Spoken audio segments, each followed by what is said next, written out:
We're going to ask the speakers up to take questions, and Agata has indicated that she would prefer not to, but certainly... That's okay. Certainly the others are. Now, can I just say this about taking questions? We definitely want everybody to get a chance to ask a question. Commentary is not appropriate at this time, and I am going to actively encourage younger scholars and women to ask questions. So, who has the first question? Over here, thanks. Here's a question. And then I think in the middle, yeah.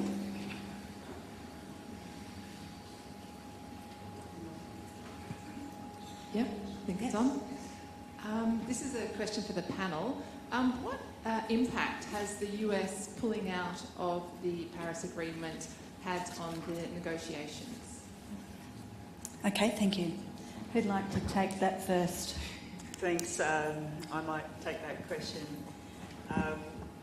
I think that maybe from the outside perspective, you think with the US pulling out, that would also mean that they'd sort of down tools on the negotiations. But that was far from what the approach that they took, and also I think the very constructive role that they continued to play in the negotiations. What's interesting with the US and the negotiations, led from the State Department, and the head of their negotiations is led by a guy called Trig Talley, who actually started off, I think, in the Bush administration, and he's been there through the years for decades now. And I think that sort of history and knowledge, the relationship that he has built throughout those years and under different administrations, puts the US in a very commanding position in the negotiations, both on their technical know-how, but also that trust and confidence. And the US went into the negotiations with a very clear mandate that was focused on the transparency framework and what I guess they referred to as a level playing field. So they actively negotiated and did so in a very constructive way. Mark? Again, I wasn't there, so I can't comment there. But I mean, that's what I observe in things like IPCC events as well, is that you've got an incredibly professional and capable group of people who are playing the long game, and they are bringing really constructive perspectives to the negotiations. Aaron, would you like to comment? I mean, I like to preface by saying, I'm not in the room like Kushla, so I can't really say much. I can't say a lot. All I know is that the US is still very much active, right? And if we take, the US has not withdrawn yet, so then their earliest withdrawal date is 2022, something like that, something around the US election. So if Donald Trump loses the next election, which is likely, if you consider, look at the poll numbers, it is relatively likely. A US withdrawal could very well last 2 days. The next Democratic president comes in and says we're part of the Paris Agreement again. So then... Okay. Mel, you're on Zoom still, and I don't know whether you can hear me. Did you want to comment at all? No. All right, we'll move on. We've got another question here, thank you. Jenny Goldie from Climate Action Monero. I'm really glad to hear that the Australian negotiators played a positive role. My question is to Kushla. The Minister, Melissa Price, you're complimentary about her, but in her speech she talked about Australia playing its part, but she failed to note that there's complete absence of climate and energy policy from this federal coalition government. Now, as you're a member of not a member, but work for the Department of Energy and Environment, you've got two ministers. The other one, Angus Taylor, explicitly refused to have climate from emissions reduction in the COAG talks today. And I'm just wondering whether Melissa Price has actually talked to her fellow minister about the need for emissions reduction. All right, thank you. We'll take that as a question. Would you like to comment? I actually took that more as a comment. Well, no, it was a question. Well, it was a question. Did you want to say anything in response? I think you've got to appreciate the role, obviously, as officials, and there's a very much a political sphere, and that's what you're commenting on. I think that there is a close relationship between the two ministers. Yep. The Australian government policy is to look at energy and climate change. Some of the things I think that don't maybe go commented on, aren't publicly commented on as much as they could be, is to actually look at what is working on some of the climate change and energy policies. And if you look at the Clean Energy Finance Corporation, that continues to work and operate, and it's actually, through its investments, spent almost $20 billion worth of investment in clean energy technologies, and that goes into electric vehicles, some of the work that they're also doing on hydrogen, and this is also for ARENA. So there are a lot of actually positive policies that are there in action. I know that there's a lot of commentary about it's not enough. You know, these are all very political questions, but I can talk to the fact of the policies that are in place and obviously the relationship which is strong between the ministers. Okay, thank you. There's a question from the gentleman in the red and white shirt, and then there's a question from the young woman up the back in the blue and the young person in the black T-shirt. Thank you. Question? Question for Kushla. You made reference in your talk to what's happening in Western Australia. Without taking that any further, were you referring to the Gorgon project or something else? Okay, thank you. Yeah, I was referring to the development of the LNG in Western Australia. I think we've got Damien here from APIA if he'd like to comment on that any further. But there's a lot of development happening, and if you look at what Australia's inventory is reporting, some of the largest increases that we've had year on year have come from the development of that LNG. Okay. That was specifically for you, Kushla, so we'll move on to the next question and see if we can spread it around the panel. Up the back there, Poppy. Poppy McRae from the ACT Young Planners Committee. My question's for Melanie, if she's still there. Could you speak up? I am here. I don't know. I can't see anything. Mel, we know you're there. I'll come to you. Yep. Great. Okay. Melanie, you mentioned that gender wasn't defined in the rulebook, and so I'm wondering if there's an opportunity to revisit this, and if not, what other forms could gender be, I guess, defined or further discussed in this context? Okay, did you hear all of that, Mel? Yeah, repeat the question. It was whether there is, at the later stage, the possibility that gender will be included in terms of loss and damage? Yes, and if not, yeah. Where else? So not in this report, it's as it stands, and my understanding is that this was rejected by certain parties, which names must not be named, and it tried to be included every single time and was always rejected, but that doesn't mean that it can't be in the report of the executive committee at a later point in time. So there's always one report that they have to submit after the second meeting. So the next one would be sometime 2019 September. That has to be prepared again for COP25.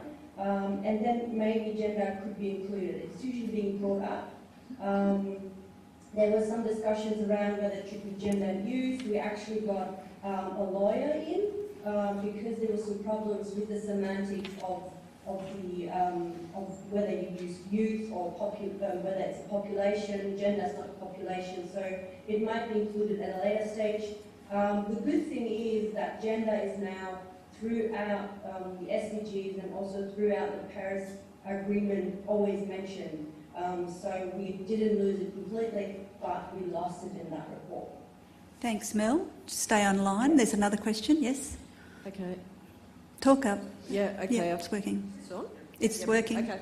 I have just one really, this is not my question, this is a follow-up to that question, which is the, just to get a clarification that when we talk about LNG adding to our emissions, that is not about the actual burning of that LNG or any burning of our coal, it's only the simple fuel used to produce the coal or the gas. In other words, our total emissions don't actually, as I understand it, do not include the actual consumption of what we export. Okay, so the question is our total emissions don't include the my actual consumption. question... Okay, all right, well, come on then. We've got other people who want a question. My actual question was the there was a comment about financial interests potentially having an important impact for Australia. Is that because financial institutions are starting to disinvest from the industries we rely on, namely fossil fuels? Okay, thank you. Mark, you might want to comment on that, do you? Yeah, I'll cover the first bit. So my understanding is that, well, I mean, if LNG is burnt here in your car or something similar, that's an emission from Australia. If we export it to Japan or somewhere, that's an emission from Japan or China or wherever we export it to. The big change in terms of those emissions are what's called fugitive emissions. So that's leakage from the production process, where you actually get methane and similar things from the wellhead or from fractures in the ground, etc. And so that's the key thing there. So as you increase production from challenging sources, I guess you tend to increase the proportion of fugitive emissions. Anybody else on the panel want to comment? No? Okay, thank you. We've got another question. Yes? This one's for Kushla, but the other panelists will answer. Just ask the question. Yeah. You mentioned that the increased reporting standards were delayed in their implementation until 2024. With them now clearly defined in the rulebook and Australia having already set an example, why? Okay. Kushla? So it's not that they're delayed, it's just the common starting point. So Australia will continue with its current reporting. There is also reporting under the convention, but it's not at the same standard. So again, this was a compromise that was reached. The outer bounds was actually 2026. 2024 is important because it is before the next commitment period. So under the Paris Agreement, for countries that have a 2025 target, they need to put in a new target by 2020.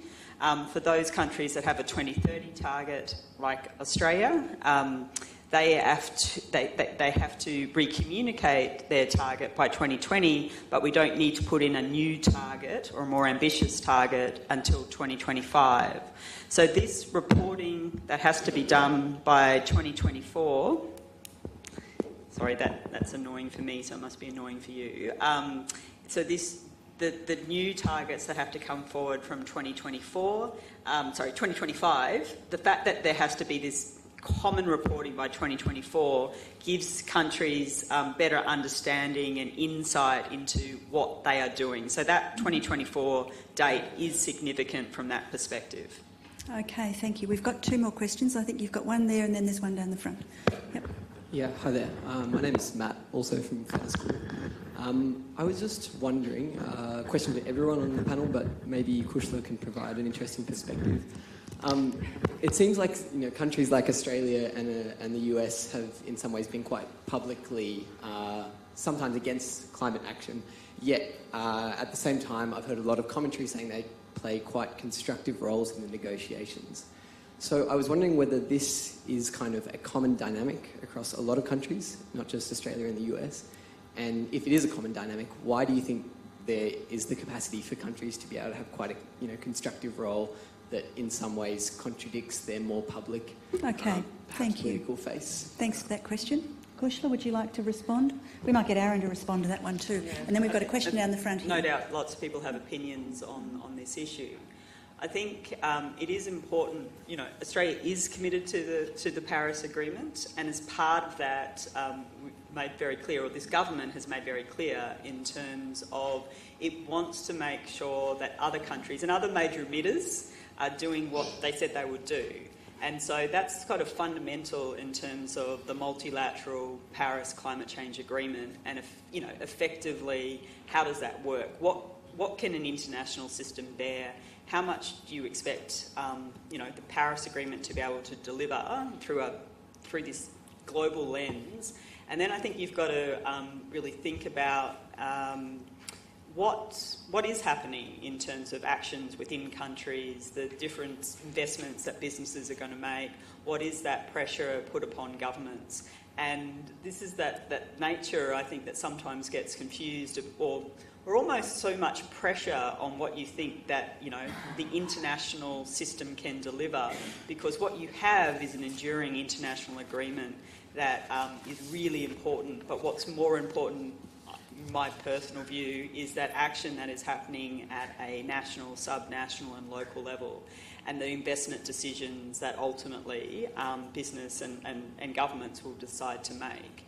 And that goes to, I guess, the fundamental sort of goals and imperatives of the Paris Agreement, where we agreed to the temperature goals, but we also agreed that finance needed to align to, the action necessary to reduce emissions and also to adaptation.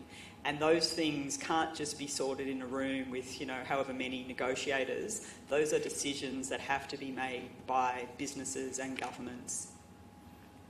Aaron, would you like to comment?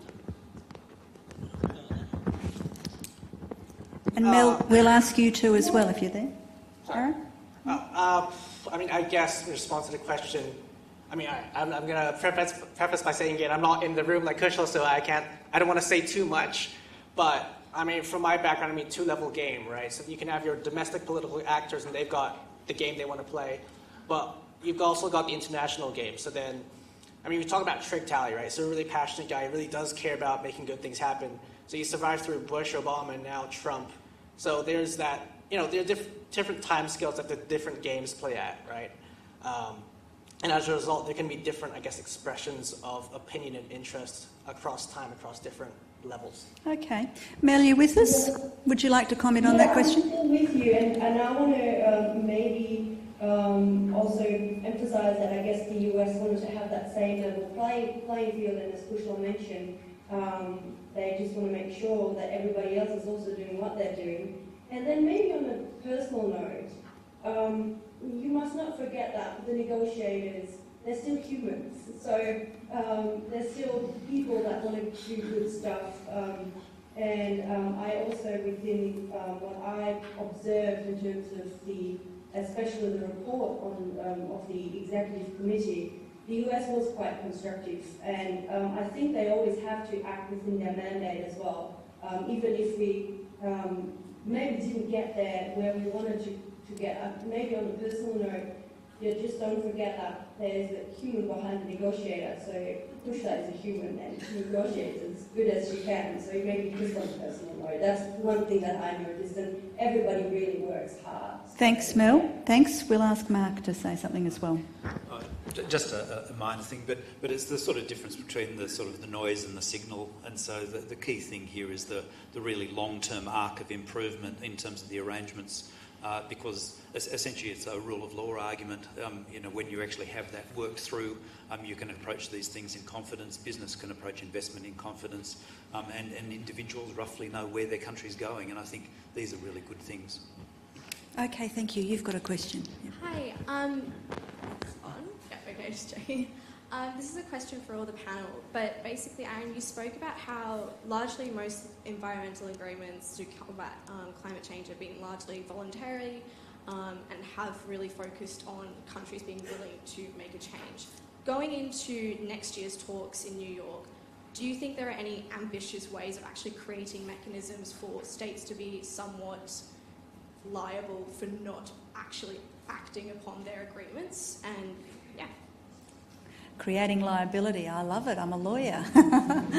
Who would like to respond to that?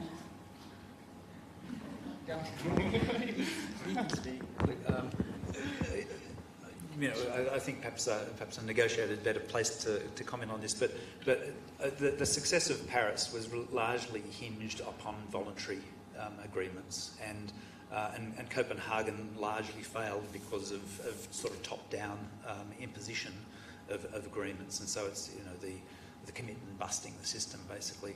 So the cost of essentially universal engagement in Paris is that voluntarism. It's the some of the ambiguity around different targets. It's the differences in terms of country goals, country by country. But even that, in a sense, is a strength, because there's been long-term discussions about differentiated responsibilities, how different countries have differentiated responsibilities in terms of, because of historical emissions and, future vulnerability, etc. And so in many ways, Paris was a masterful bringing together of those different elements. And whilst it's not perfect, and whilst we would probably like to have much more stringent targets in terms of emission reduction, I think that's something to work towards rather than saying, oh, this isn't working at the moment and throwing it out. I think this is the best system we have at the moment to work towards to actually getting much stronger commitments across the globe. And really importantly is that's, I don't think, going to be driven by sticks. It's going to be driven much more by carrots. And we've seen that in Australia where, people are, putting solar PV on their roofs, not because they're being driven to it, but because they want to. And I think, the more options we have, the better options we have for people to take good decisions, the more acceleration we're going to see of change. More and better. I think there's probably 2 questions left, is there? Let's take those 2 questions, one after the other, and we'll ask the panel to respond. So you've got a question, then also the gentleman. Sure, What's your question? Yep. Try and keep this quick. Mm-hmm. You spoke very positively about the successes of transparency in accounting and solidifying the rule book, and we heard a bit on Aaron's perspective, but I'd just like to hear the other 2 panelists' perspective on whether or not there is reason to be optimistic and whether or not this really does mark a positive step in reaching, the 1.5 or 2 degrees. Okay, thanks. And your question was? Regarding the IPCC 1.5C report, the US, Saudis, Russia were able to sideline it, and sadly Australia didn't manage to speak in favour of it. But what happens to the report now? And what does did it set back the aspiration to achieve 1.5 degrees? All right, thank you. What happens to the report now? That's probably a question for both Kushla and Mark. And the other question about being optimistic, that might be one for you, Aaron and Mel. And then I think we've probably got to the end of the evening. So the IPCC report's already been approved by the IPCC plenary, and so it doesn't have to change. It will be there, ad infinitum type thing. The importance of that special report was that was not a bunch of scientists saying governments should do this or should do that. Governments had already set 2 targets. They'd set the below 2 degrees Paris target, and they'd also had the essentially aspirational target of 1.5 degrees. And then post hoc, they said to the science community, can you tell us, is it feasible to get there? What is the cost of getting there? What are the benefits from 1.5 versus 2 degrees, and how compatible is that with sustainable development? And all of those questions are still pertinent now. And so I think as we go into future COPs, the sort of information in those IPCC special reports, because there's another 2 coming out this year. There's one on oceans and cryosphere and one on the land systems. And so hopefully they will continue to inform good decision making. So IPCC reports have quite a long span of influence. So people are still referring to the 4th assessment report going back a decade or more. Mm-hmm. Kushla? I think Mark has presented that very clearly. I think about the role and impact of the IPCC report.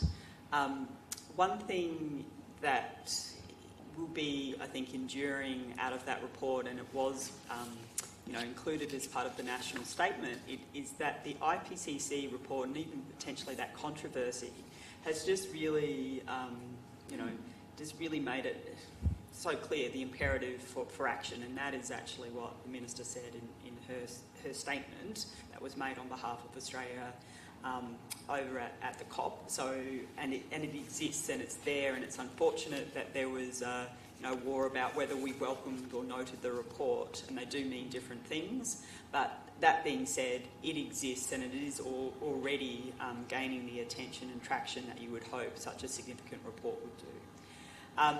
The part about why did it matter what happened at COP24, and you can always think of the counterfactual. What if we had stumbled? What if we couldn't have reached agreement, that the differences were just too large in terms of what the US would have been willing to take or what China was willing to do? And sort of just going back to what I said in my sort of original address, it is very telling that Todd Stern, previous US Special Envoy, has applauded, the outcomes of what happened at COP22 in Katowice. So we have, the highfalutin Paris Agreement with all our commitments, but actually something that will guide and operationalise what's going to actually come from that. And so that absolutely does drive the ambition and the collective action that needs to occur. It does send the signals to business that, this is entrenched, it isn't going anywhere. You have to, get on with the program. And I think those are the parts that, ultimately means that you maintain confidence in the Paris Agreement. And, living in the world where we didn't have that, and that was just another excuse for why you didn't have to do something, it's incredibly significant that I think that we have the Paris Agreement for one, and that with all of the pressure in the international system, we were able to agree the rulebook in Katowice. Thanks very much. Aaron, do you want to say whether you're optimistic, and Mel? I'd just like to speak briefly to a question on liability. So in terms of actual policy mechanisms to have liability for next year, no, I don't think so. But then when it comes to liability, especially when it comes to political actors, want to do something quick, vote. If that doesn't work, run.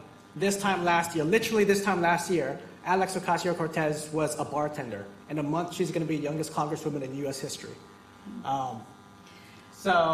And she's the person who's running the Green New Deal, and 81% of Americans say it's a good idea. Yeah. Mel, would you like to say something from the other side of the world? Is it, I wasn't quite able to hear the question at the beginning, whether I'm optimistic in going in the future? Yeah. Tell us whether you're optimistic, Mel. Well, I guess in terms of loss and damage, I thought that was a really, quite satisfying outcome, and I hope that we're just moving forward in that regard. With the WIM review next year, I hope, and I think that it will just remain on the radar of the countries, and there's also the IPCC special report also mentions that there is loss and damage, and there will be more loss and damage if we fail to reach the 1.5 degrees, even though the word loss and damage are not mentioned. So I want to be optimistic. Okay. So, All right, thank you. Well, Mel, you can't see the audience here today, but I can tell you that it's at least half of a demographic about your age, which is really encouraging. I get to say a few words, and I won't keep you long. Greta is an inspiration to all of us. Because of her, we can. Those school students who are out on the street are an inspiration to all of us, and because of them we can, and because of them we must. It will be one matter to watch what happens with negotiations ongoing. I would urge everybody who hasn't had a look at the IPCC summary document to do so. It is fascinating. It is useful. I use it to talk to farmers about what's going to happen to insects and pollination. It's not just all about high-level, abstruse questions of 1.5 degrees. It's meaningful. It's real. It talks to people about their lives and the places where they live and what they care about. The IPCC executive summary ought to be on everybody's bedroom tables. Pardon me for saying so in the current climate. The other thing I would like to say just finally is this. We know that business is working on this. We know that subnational governments are working on this. We know that it's not just down to the federal government in Australia, whatever you might think of their actions or not. And what I would urge you all to do as Canberrans is to make sure that when the Minister's statement on climate change comes out in the next little while, get hold of it and have a look at all the programs that are operating and ask yourselves whether they are some of the ways where we can have an opportunity to do something about the climate emergency which we're facing. Finally, Aaron hit the nail on the head. If you can't vote or you don't want to vote, run. We have a climate election coming up in 2019. Be there. Thanks to the speakers.